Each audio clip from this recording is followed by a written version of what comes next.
Lake Superior, that's our, in my opinion, the way I see it, that's our garden.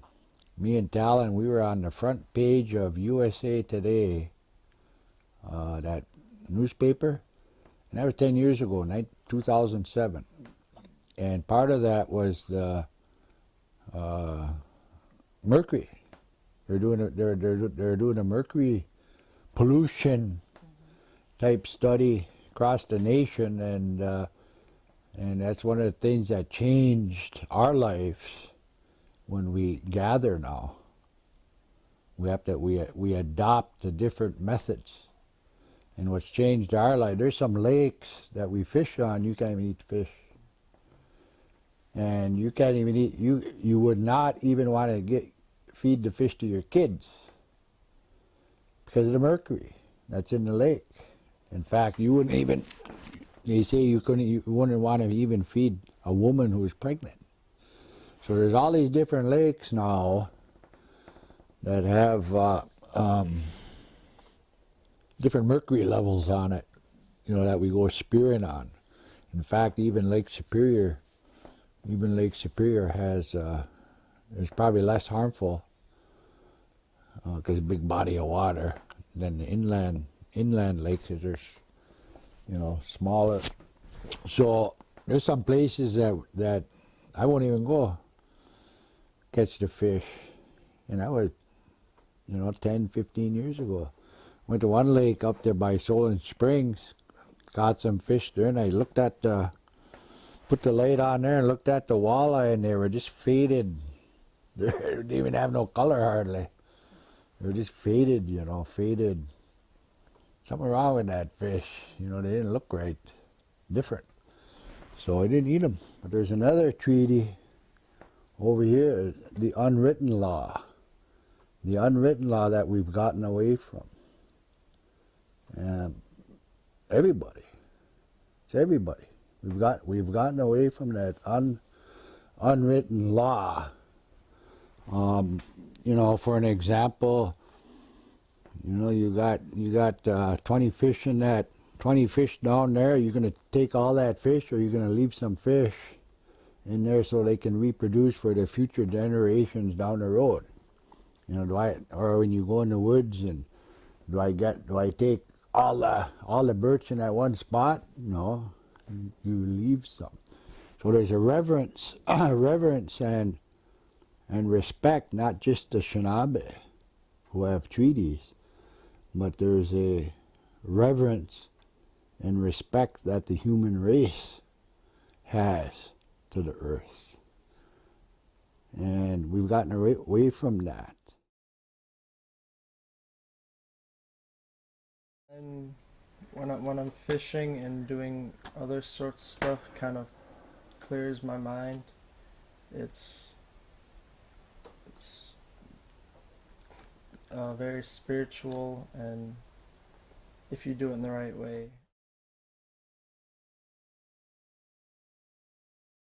So that frog then will tell you when it's time to go spearing.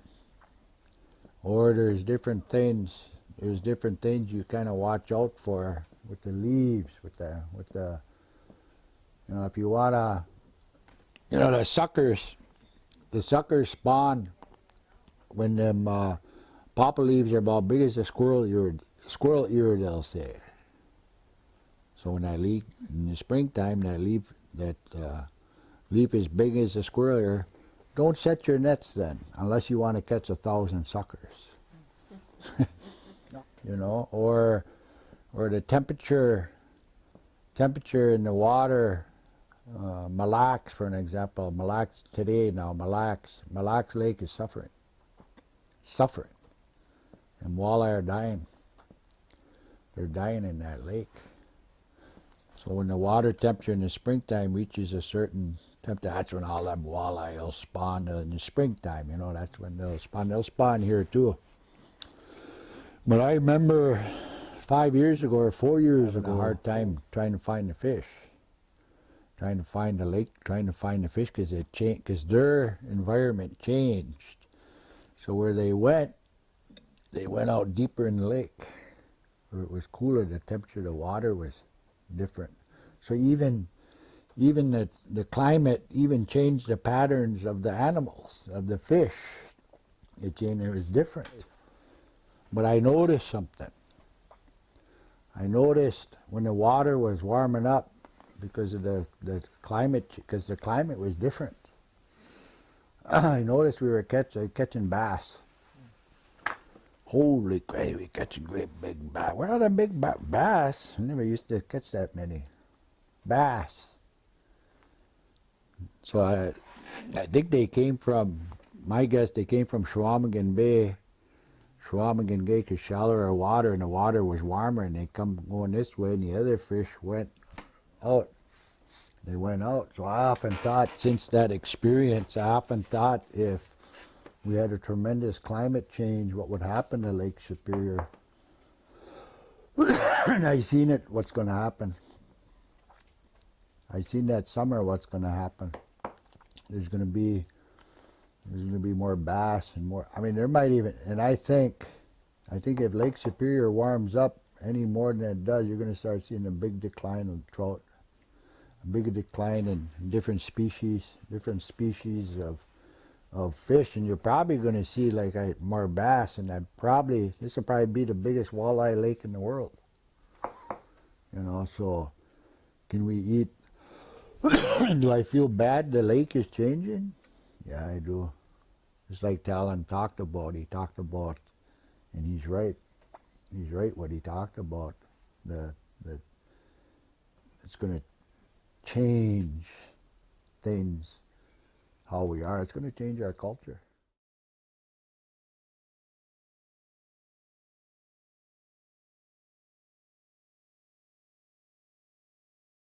We live on Gitche Gumee, the largest body of fresh water in the world by surface. It's something that we chose to live here. Our ancestors brought us here to live. There's a story behind that. But one of the facts is we could get fish out of Lake Superior to feed our members. So there's a big drastic thing in the winters come around here, which then affects, of course, the patterns in the lakes, in the fish. It affects the patterns of the natural resources around here, which really affects our methodology of harvest and our time frame of harvest. Some of the other things that we have around here is your commercial fishing. We were dependent on commercial fishing up here for a livelihood, and the seasonal change of that. I've been told that Lake Superior on average has increased by 2 degrees, the water temperature itself. Now, I listen to some of our commercial fishermen who have books from their grandparents when they fished and where they fished, and they're routinely almost 2 weeks to a month off comparative to times when they set.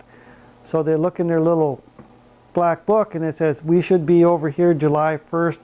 There's good whitefish here July 1st. Well, now they go and set there in July 1st. There's not good whitefish there. It may be July 14th or the end of July before the good whitefish show back up. And that has a cycle that has occurred, so it's changed. Of course, we know that everything runs in cycles, but the trend seems to be really off compared to what was talked about, what was written down for the commercial fishing aspect of things. Because in the permit concept and the close of the seasons is we have certain closed seasons to protect the lake trout, which is a key element in Lake Superior, although our target species that we're trying to get is whitefish. But we're trying to protect the lake trout. And it's set up so that the close is supposed to cover the span of the spawning seasons for lake trout. Now, when things start getting shifted by a week or 2 weeks or a month, are we still protecting those? So seasonal changes are occurring, and with the fish, it is really occurring out there. In the season and the permits that we have out there for seasons now, do they do what they were intended to do back in the day? Well, they still cover that, but we're modifying things as we go along so that we ensure that those species that we're protecting for certain time frames are still protected. But that's one of the things that are out there that we're doing just because trends are changing. I'm dependent on other home use fishermen for my home use fish, and it's activity that I have to regulate, so just as soon not do it. And I have relatives that do, and if I want fish, I just ask, and they'll give it to me. So, but we have some big families around here that dependent upon that for most of their fish for the year. They go out and they harvest it, and they're usually in the spring and the fall are the best times. And then you got the concept of the rain and the snow. You know, when I was a kid, all these creeks around here had rainbow trout running up them because the water levels were high enough to allow the fish to come up the creeks. Recently, the water level in the creeks, because of lack of snow, lack of rain, they're not high enough to have the bigger fish come up to spawn. So are we losing generations of fish that came up to spawn in these creeks around here? Well, you know, some of our lakes have turning over to more beneficial to bass for inland waters versus walleye. So those things, you know, those things are going to happen. So you had a lake that was good for walleye fishing. It's still okay for walleye fishing, but it become a much better bass fisheries. Well, your trend was to eat walleye and harvest more walleye. So now your trend is either you have to switch over to bass or some other fish if that's available, or, you know, and when you're changing foods, it doesn't come easy. That's not your traditional food that you ate in the past.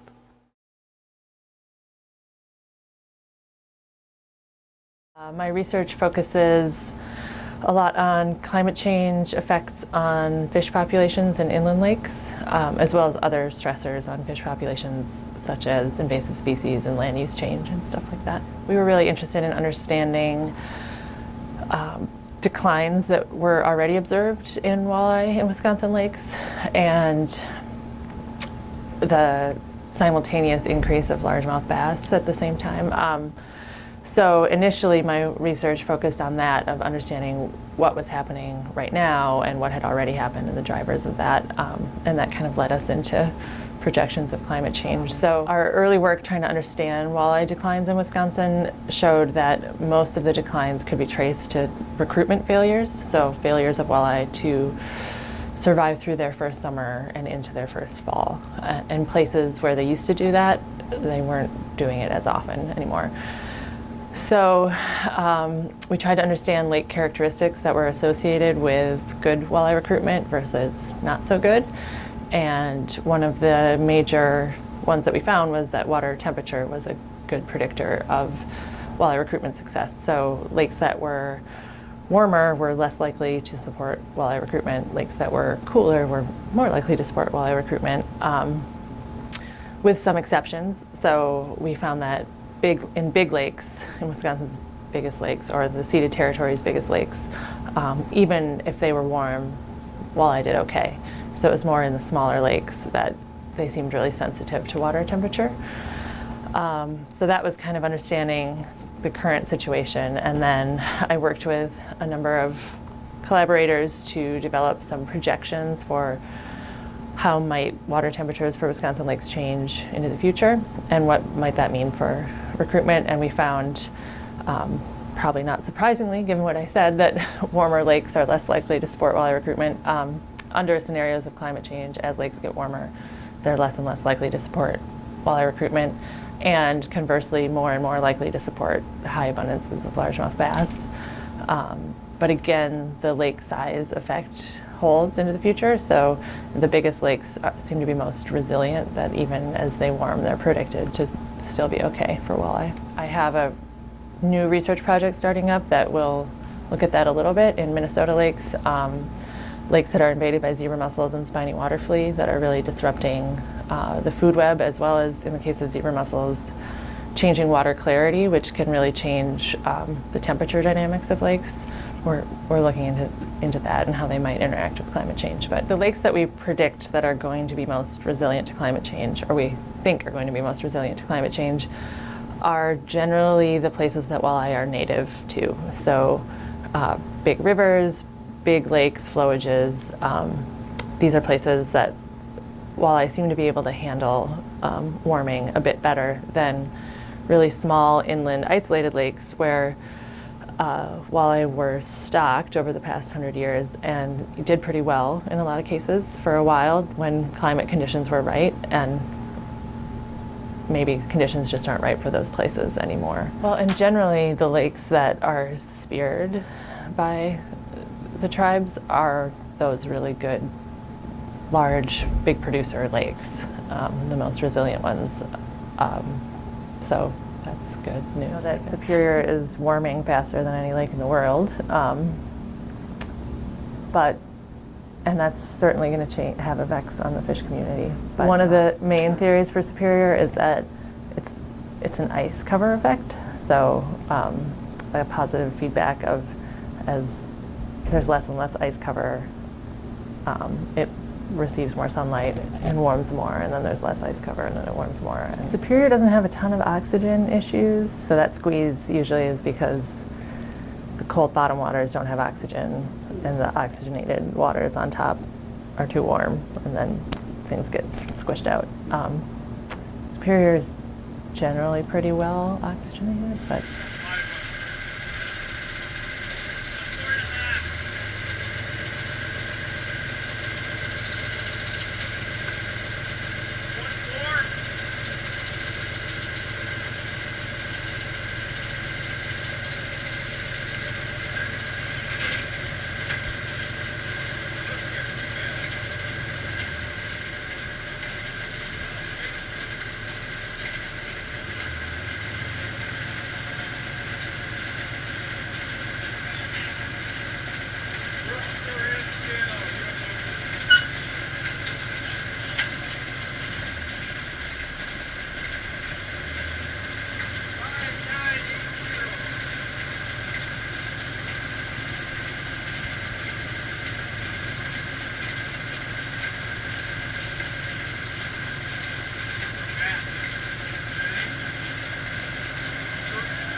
Andres.